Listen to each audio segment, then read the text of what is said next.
Habang wala tayong pasok, gawa muna tayo ng washing machine. Pero bago ang lahat, magkape muna tayo kasi maaga pa eh. Mag-almusal mo lang tayo ng tinapay. Habang nagkakape tayo, pisa na natin gawin tong washing machine. Pero bago ang lahat, testingin ko muna tong mga gamit ko. Matagal ko na kasing hindi ginagamit ng mga tester ko eh. Oh no! Subukan lang natin kung accurate nga. Set ko lang sa ohms para matesting na natin. Ayos, nagana pa. Ito namang isa, testingin natin. Ayos din, nagana rin. Tara, umpisa na natin. Ito, buksan ko lang to. Wala na palang tornilyo, isa na lang. Wala na yung dalawa. Kaya madali na lang tong buksan.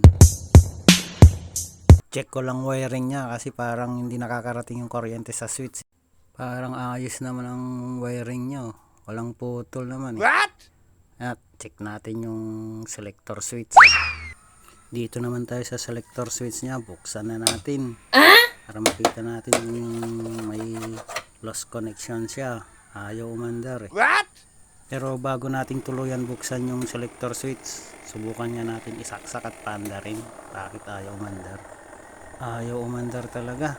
Cut muna tayo. Sa part 2 na lang natin ituloy. Kulang ang oras.